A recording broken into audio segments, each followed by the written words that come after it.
बिस्मिल्लाहिर्रहमानिर्रहीम friends, this is अमान ज़मान और आज हम पोलर इक्वेशंस को रेक्टेंगुलर इक्वेशंस में कन्वर्ट करेंगे। इससे पहले हमने पढ़ा था कि इससे पहले हमने पोलर कोऑर्डिनेट्स, रेक्टेंगुलर कोऑर्डिनेट्स ये सब कुछ पढ़ा था और फिर पोलर कोऑर्डिनेट्स और रेक्टेंगुलर कोऑर्डिनेट्स को इसके कन्वर्जन को पढ़ा था। आज हम पोलर इक्वेशंस को रेक्टेंगुलर इक्वेशंस में और रेक्टेंगुलर इक्वेशंस को पोलर इक्वेशन में कन्वर्ट करेंगे। हम आज सिर्फ इक्वेशंस स्टडी करेंगे, polar equations and rectangular equation. अच्छा, एक बात और, मेरे पिछले वीडियोस में कुछ स्टूडेंट्स ने मुझे बताया कि आपकी इस वीडियो से पूरा टॉपिक कवर नहीं होता, तो ये तो मैं जनरली टॉपिक्स करता हूँ।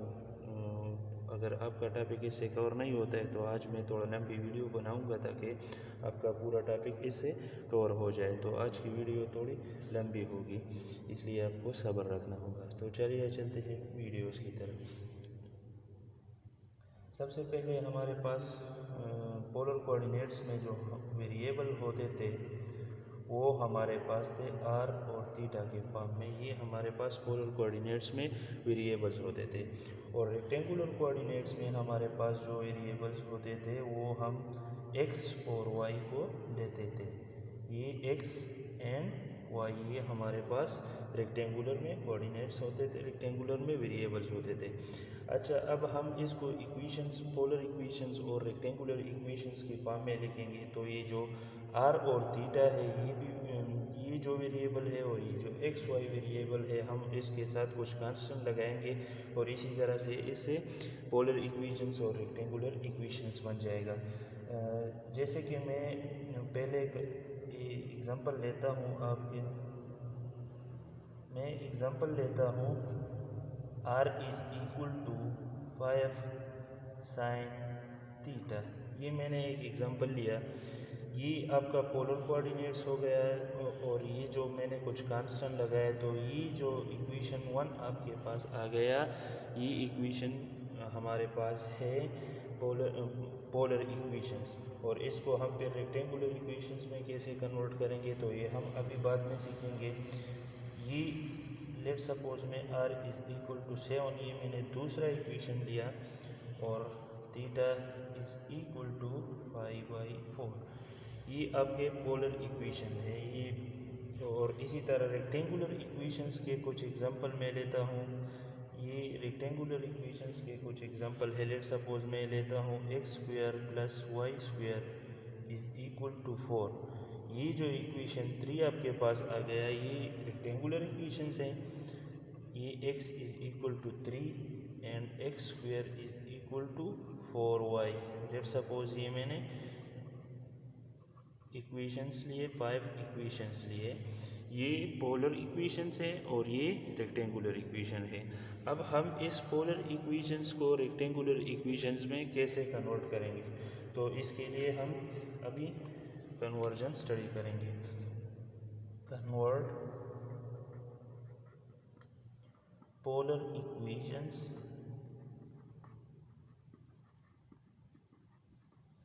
Into rectangular equations. हम पोलर इक्वेशंस को रेक्टेंगुलर इक्वेशंस में अब कैसे कन्वर्ट करेंगे, तो ये हम अभी सीखने वाले हैं। लेट सपोज मैं एक एग्जांपल लेता हूँ। अगर हमें पोलर इक्वेशन दिया जाए r इज इक्वल टू 7, ये एक पोलर इक्वेशन है और मुझसे पूछा जाए कि इसको रेक्टेंगुलर इक्वेशन में कन्वर्ट करो, तो सबसे पहले आपने करना क्या है, आपने सबसे पहले इस पर ये जो इक्वेशन आपको दिया गया है इस पर स्क्वायर लेना है। ये r इज इक्वल टू 7 है, तो मैं इसके दोनों साइड पे स्क्वायर लूँगा, तो ये हो जाएगा r square is equal to 7 square. ये मैंने स्क्वायर लिया। अब मैं ऐसा करूँगा कि इसको फर्दर सॉल्व करूँगा, तो ये आ जाएगा r is equal to 7 square का हमारे पास आंसर जो आता है वो है 49। अब हम क्या करेंगे, तो इससे पहले हमें पता है कि r स्क्वायर जो है ये x square plus y square के बराबर है और हम वो यहाँ पर लिखेंगे। लेट सपोज ये हमारे पास है एक्स एक्सिस और ये हमने एक पॉइंट ड्रा किया आर, और ये है वाई एक्सिस। तो यहाँ पर हम जो इक्वेशंस पढ़ेंगे, ये मतलब पैथागोरस थ्योरम से हमें पता चलता है कि आर स्क्वायर जो है hypotenuse square is equal to the base square plus perpendicular square. तो आर स्क्वायर जो हमारे पास आएगा वो x square plus y square के बराबर होगा। इसी तरह हम अगर एक्स के लिए करते हैं तो x is equal to r cos theta के बराबर होता है, and y is equal to r sine theta के बराबर होता है। एंड अगर हम एंगल फाइंड आउट करते हैं तो टेन थीटा हम लेंगे और वो परपेंडिकुलर बाई बेस के बराबर है y डिवाइड बाई एक्स के। तो ये कुछ फार्मूलाज है, आपको ये याद करने होंगे क्योंकि इसके बगैर ये इक्वेशंस हम कन्वर्ट नहीं कर सकते हैं। तो यहाँ पर अब r square is equal to 49 हमारे पास आ गया। अब मैं आर स्क्वायर के बजाय यहाँ पर पुट करूँगा x square plus y square, तो ये आ जाएगा x square plus y square is equal to 49। तो x और y अब हमारे पास है रेक्टेंगुलर कोऑर्डिनेट्स, तो ये हमारे पास आ गया रेक्टेंगुलर इक्वेशन। तो ये हम ऐसे भी लिख सकते हैं x square plus y square minus 49 is equal to 0। ये हमारे पास रेक्टेंगुलर इक्वेशन है। अच्छा, हम अब एक दूसरे एग्जांपल को लेते हैं कि लेट सपोज अगर हमें पोलर इक्वेशंस में थीटा इज इक्वल टू 5/4 ये दिया गया हो, तो अब हम इसको कैसे कन्वर्ट करेंगे। यहाँ पर जो हमने स्क्वायर लिया, अब ये इस तरीके से नहीं होता। जब आपको एंगल दिया जाए तो फिर आपको पहला काम क्या करना है कि आपने दोनों साइड पे मतलब टेंजेंट थीटा अप्लाई करना है, टेंजेंट अप्लाई करना है। तो मैं दोनों साइड पे टेंजेंट अप्लाई कर रहा हूँ। ये हमारे पास आ जाएगा π/4। टेंजेंट π/4 जो है ना, वो हमारे पास यहाँ पर हमने फाइंड किया कि टेंजेंट थीटा जो है y/x के बराबर है।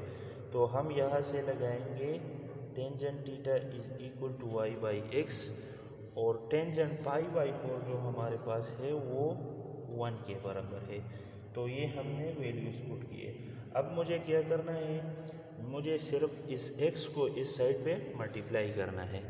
ऐसे y इज इक्वल टू दोनों साइड पे x मल्टीप्लाई करेंगे तो ये आ जाएगा y is equal to x, और ये x और y जो है ये रेक्टेंगुलर कोऑर्डिनेट्स है। मतलब ये जो पोलर इक्वेशन हमें दिया गया था, हमने इसको कन्वर्ट किया रेक्टेंगुलर इक्वेशंस में। अच्छा, अब हम ऐसा करते हैं कि एक और एंगल को लेते हैं आपके समझने के लिए, हम ताकि आपको आसानी हो। तो लेट सपोज मैं लेता हूँ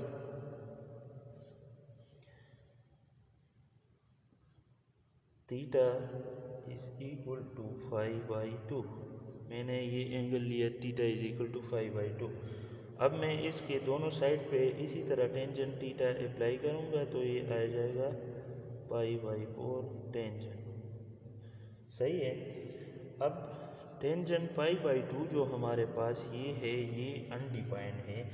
तो अनडिफाइंड तो हम ऐसे नहीं, मतलब अनडिफाइंड तो हम इस इक्वेशंस में नहीं लिख सकते हैं। तो ये अनडिफाइंड जो है ये सम नंबर होता है और डिवाइड बाय 0 होता है। तो इससे हमारे पास आता है मतलब कि ये इक्वेशन अनडिफाइंड है। किसी भी डिनोमिनेटर में या डिवीजन पाम में जब ज़ीरो आ जाए तो हम उसको अनडिफाइंड कहते हैं। तो यहाँ पर इसको हम रेक्टेंगुलर इक्वेशंस में ऐसे कन्वर्ट करेंगे कि ये y जो है ये n के बराबर हो गया, और ये x जो है ये हमारे पास 0 के बराबर हो गया। तो ये हमारे पास इसका रेक्टेंगुलर इक्वेशन आ गया। जब हमारे पास कोई अनडिफाइंड फॉर्म आ जाए तो फिर हम इसको ऐसे सॉल्व करते हैं।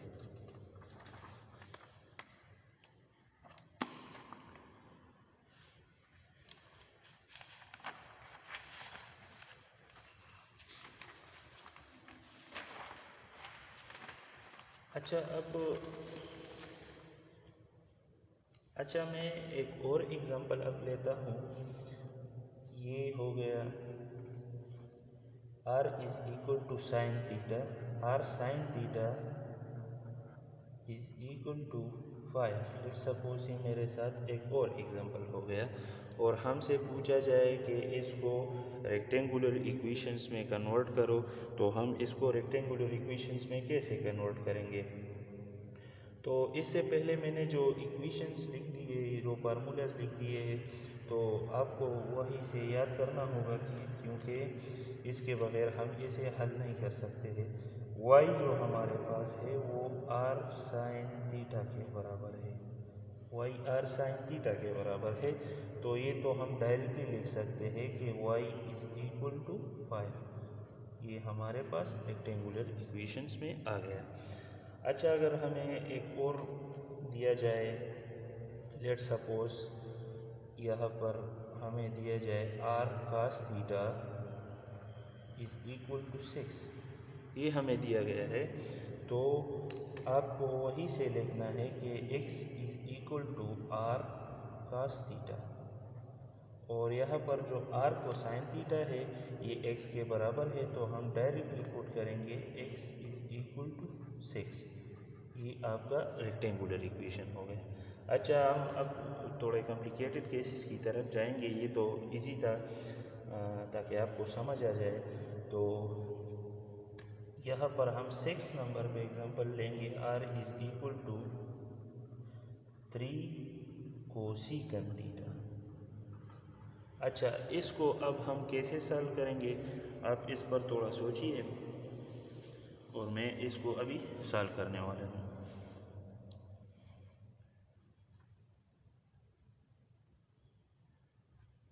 अच्छा, तो आपने सोच लिया, तो अब देख लीजिए कि सही सोचा है आपने कि नहीं। तो r इज इक्वल टू हम 3 अपनी जगह पर लिखेंगे और कोसेकंड थीटा जो है ये हमारे पास 1/sin थीटा के बराबर है। तो हम कोसेकंड थीटा के जगह यहाँ पर 1/sin थीटा पुट करेंगे और फिर 1/sin थीटा, ये जो sin थीटा है इसको हम दोनों साइड से मल्टीप्लाई करेंगे, तो sin theta and sin theta यहाँ पर आ जाएगा। तो इससे हमारे पास आ जाएगा r sin theta is equal to 3, यहाँ पर कैंसिल हो जाएगा। तो r sin थीटा जो है ये y के बराबर है, तो हम लिख सकेंगे y इज इक्वल टू 3। ये हमारे पास एक इक्वेशन आ गया।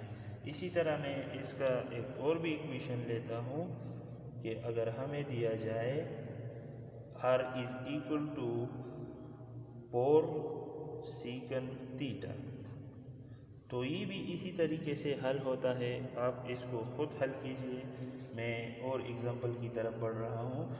तो मेरे पास एक और एग्जांपल है, इसे मैं 8 नंबर एग्जांपल कहूँगा कि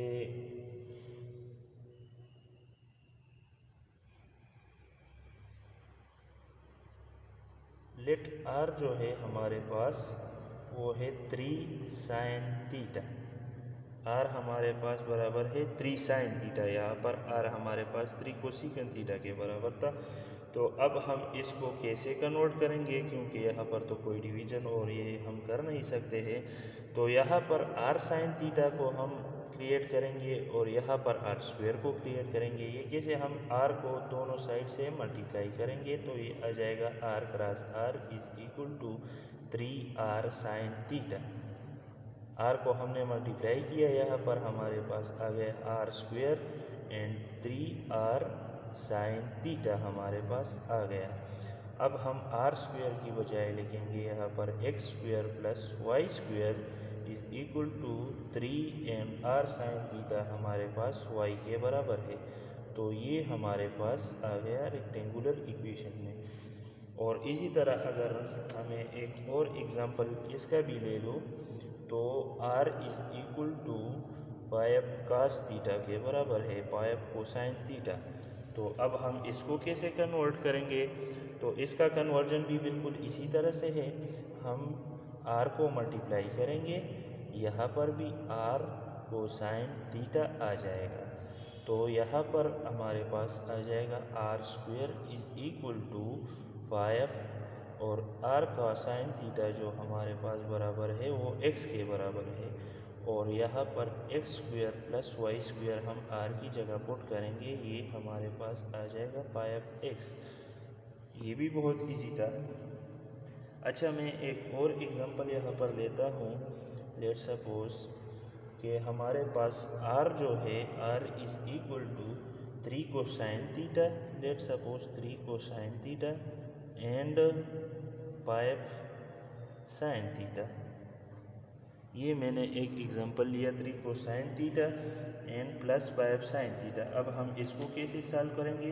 तो इसी इक्वेशन की तरह हम इसको मल्टीप्लाई करेंगे आर के साथ। ये हमारे पास आ जाएगा r into r is equal to, यहाँ पर हमारे पास है 3 cosine theta plus 5 sine theta, और हम इसके साथ भी आर को मल्टीप्लाई करेंगे। तो यहाँ पर हमारे पास जो आ जाएगा वो होगा आर स्क्वायर, और दूसरे साइड पर हमारे पास ये आर हम इंडिविजुअली इन दोनों के साथ मल्टीप्लाई करेंगे। आर इसके साथ भी मल्टीप्लाई हो जाएगा और इसके साथ भी मल्टीप्लाई हो जाएगा। तो ये हमारे पास आ जाएगा r square is equal to, ये आ जाएगा 3r cosine theta plus 5r sine theta. ये हमने r को मल्टीप्लाई किया। यहाँ पर r के बजाय हम x square plus y square put करेंगे, और यहाँ पर r कोसाइन थीटा है जो कि x के बराबर है, तो हम x पुट करेंगे प्लस 5, और r साइन थीटा है, यहाँ पर हम r साइन थीटा के बजाय y पुट करेंगे। तो ये हमारे पास जो इक्वेशन आ गया, इसमें r और थीटा कहीं नज़र नहीं आता, मतलब x और y की फॉर्म में है, तो ये रेक्टेंगुलर इक्वेशन है। अच्छा, मैं कुछ और एग्जांपल लेता हूँ। अब इसके बाद आपको कुछ होमवर्क भी दे दूँगा, तो आप उसको खुद सॉल्व कीजिएगा। फिर लेट सपोज मैं लेता हूँ, अब यहाँ पर 6 इज इक्वल, लेट सपोज मैं लेता हूँ r is equal to 5 divide by 2 cosine theta plus, यहाँ पर मैं लिखूँगा 3 साइन थीटा। लेट सपोज ये मेरे पास एक एग्जांपल हो गया।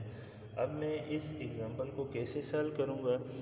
तो सबसे पहले जो स्टेप मुझे लेना है, मैं इस वाले साइड को यहाँ पर मल्टीप्लाई करूँगा, तो ये r के साथ मल्टीप्लिकेशन में आ जाएगा। तो यहाँ पर हमारे पास आ जाएगा r 2 cosine theta plus 3 sine theta is equal to, यहाँ से ख़त्म हो जाएगा तो यहाँ 5 रह जाएगा। अब इसको मैं इंडिविजुअली मल्टीप्लाई करूँगा, तो ये आ जाएगा 2r cosine theta plus 3r sine theta is equal to 5।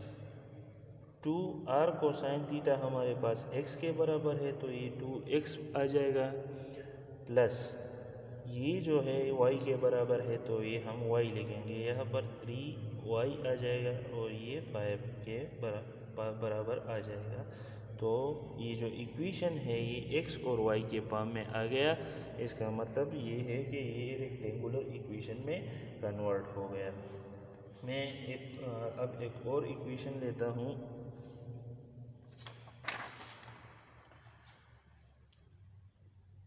यहाँ पर मैं इसको, ये हमारे पास है 12 नंबर। ये एक एग्जांपल मैंने लिया है कि लेट सपोज r स्क्वायर जो है, r square sine 2 theta is equal to 8। अब हम इसको कैसे सॉल्व करेंगे, आप इस पर खुद थोड़ा सोचिए। अब मैं इसे हल करूँगा, तो इसको हम ऐसा सॉल्व करेंगे कि यहाँ पर जो डबल एंगल आइडेंटिटी है हम उसको यूज़ करेंगे। तो डबल एंगल आइडेंटिटीज़ में साइन 2 थीटा जो हमारे पास बराबर है, वो हमारे पास 2 sine theta and cosine theta के बराबर है।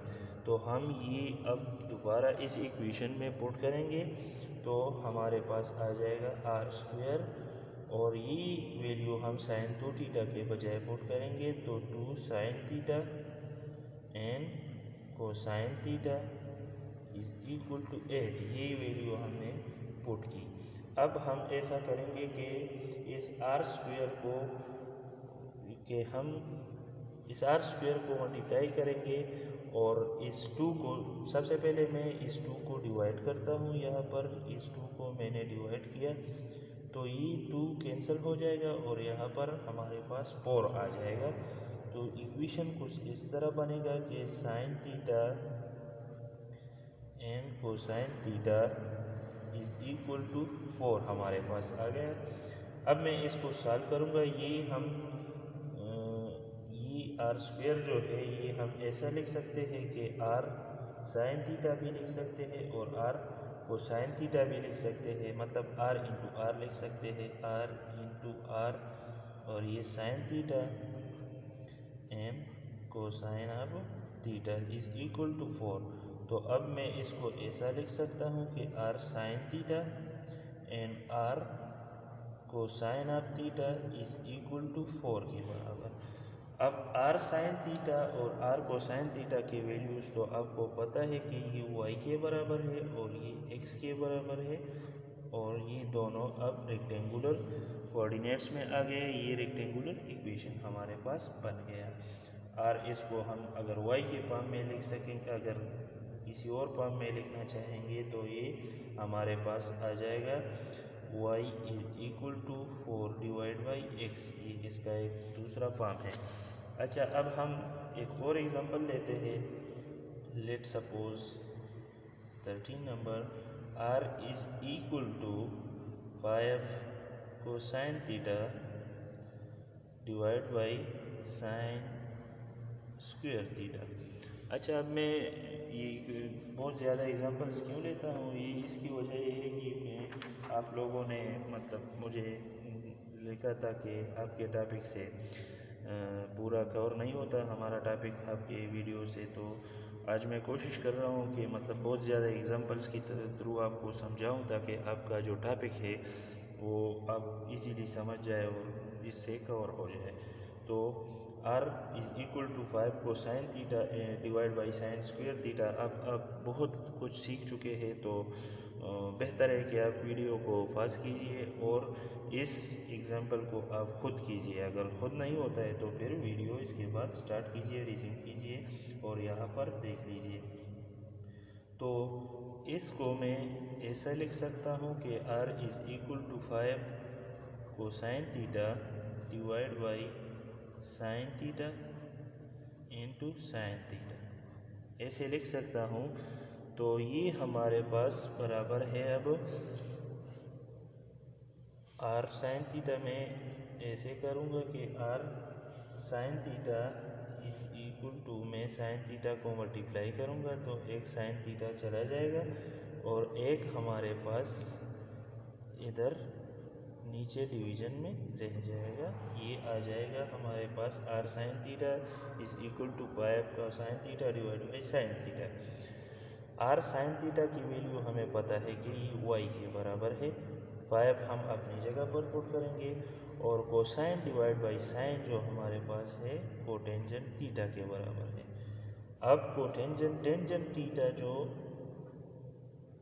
टेंजेंट थीटा हमने फाइंड आउट किया है कि ये y बाई एक्स के बराबर है, और कोटेंजेंट और टेंजेंट जो है ये एक दूसरे का रेसिप्रोकल है, तो हम ये x बाई वाई लिखेंगे। यहाँ पर हम इस इक्वेशन को पुट करेंगे यहाँ पर, तो ये आ जाएगा y is equal to 5 cotangent के बजाय x बाई वाई पुट करूँगा तो ये जो इक्वेशन हमारे पास मॉडिफाइड हो जाएगा वो Y square is equal to 5x के बराबर आ जाएगा। ये रेक्टेंगुलर इक्वेशंस में आ गया।